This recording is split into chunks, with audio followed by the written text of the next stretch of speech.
What's up, everybody? It's Nintendo, and today we got a small bit of news to talk about. But before we do that, let's dive into our comment of the day, who is from J. Anthony. They had this to say. And reply to the comment of the day, which was my last video's comment of the day, they said, in reply to that question, I feel like they're going to go in a direction of where the leaks and speculation are going. Penny is a gang leader or close to them in some way.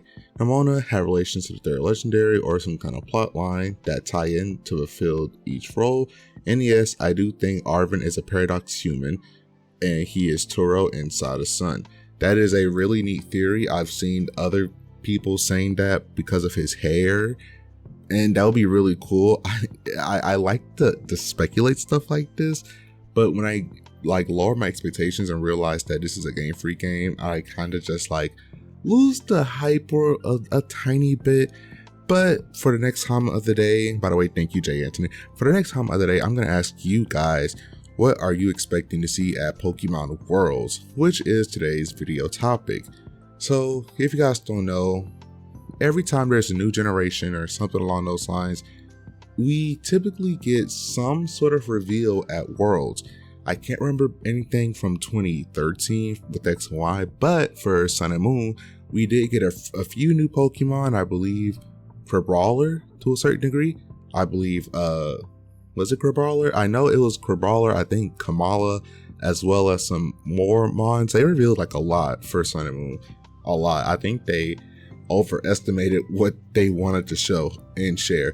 But for Sword and Shield, they revealed moves instead of Mons, which I can definitely understand why, since it was, of course, Worlds and tournament championships and things like that. So they revealed a bunch of new abilities, a bunch of new moves, which to some people that was exciting. For me personally, I much more preferred Sun and Moon, where we just got new Mons.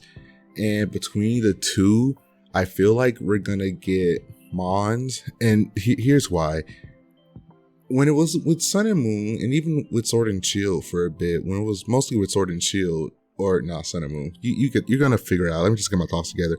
When it was with Sun and Moon, they were revealing a lot of stuff just left, right, and center. We just had so much stuff being revealed to us, being sent our way, and it was almost expected. We got a new reveal every other week at that point, and it was Worlds. They wanted to generate more hype for this big generation, Gen 7, the big Hawaii tropical region.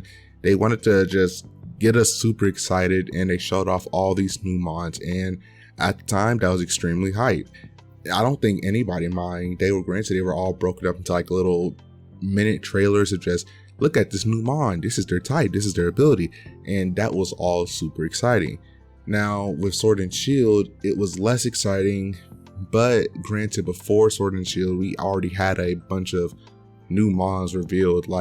For example, the main thing I remember they revealed Galarian Weezing's ability, which was something, I forgot what it was called, but you know what I'm talking about. And I think they also revealed Steel Beam, which was the Ralliodon's, or not really his move, but that huge steel type move that dealt a bunch of damage. I think it even recoiled, or it was a recoil or recharge move. I remember those two. And I think they revealed some more stuff, but they really wanted to focus on a competitive aspect of stuff, since this was, of course, a new generation and this was the biggest competitive scene for Pokemon.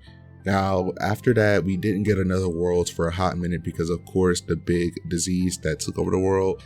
So the reason why I think we're going to see new Mons this time around is for the sheer fact that, yes, even though we just got this huge trailer, in terms of Pokemon revealed, it was only 2.5 or 3 if you count Paldy and Wooper a new form. So we still only know 9 Mons in the decks, and we still at the time of Worlds in 2019, I'm pretty sure we have more Mons revealed then than we do now for Scarlet and Violet. So I am expecting to get at least 1 or 2 new Mons. They can just do a mashup. They can honestly show us the competitive scene, give us a even more deep look into how the gimmick is. I just forgot its name, terrestrialization. They can go more in depth on that, show us how it'll work, if it lasts any amount of time, even though I'm pretty sure they said it lasts until the end of the battle. but they can show us more stuff on that. They can just show us a new mod with the terrestrialization, like kill 2 birds with 1 stone. They can show us a new gym leader. They can actually, I want to listen to some music again, but there's a bunch of stuff they can show us. This is looking to be one of the biggest games in the series. And as bored as I sound, I am still very excited for it. I've been more preoccupied with other games, to be honest. So Pokemon has not been my priority, which is apparently something you need to do when you talk about Pokemon on YouTube. You need to find other things to like, keep your mind ablaze. So that's pretty much that for Worlds. I'm not really that big of a fan of Worlds. Like, I don't play competitive. I kind of lost competitive vibes with Pokemon after Sword and Shield with the whole timer thing. And even then, Gigantamax and Dynamax just weren't really that fun to use.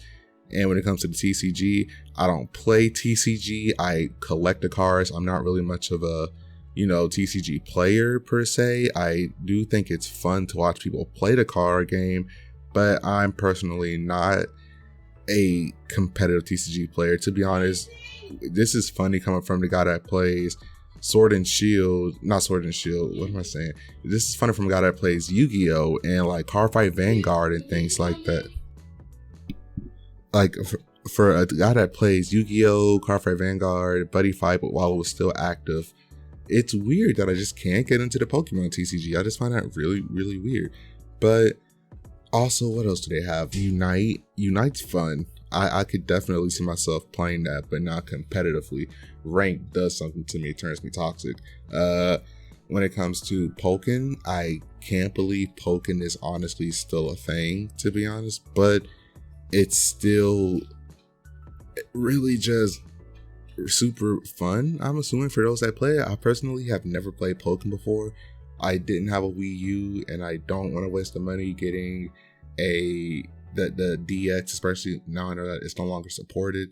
And then, of course, the most recently added thing they added was the Go competitive scene, and that I find to be the funniest as well as the most interesting of the Worlds thing. I just think that's like really funny, because if you guys don't know, I know a lot of people don't play Go, but there is a competitive meta for Pokemon Go, and there's a whole stat system that's different from mainline games. It's honestly like the whole 3-star system, 100%, all that type of stuff. It's just really entertaining to just see that it actually has meaning now, and that there are people that are going to be like trying to get these competitive Go teams, these 3 Pokemon Go teams, to become the Pokemon Go World Champion.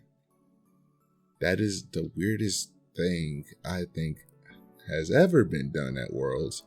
But what can you say? What can you do?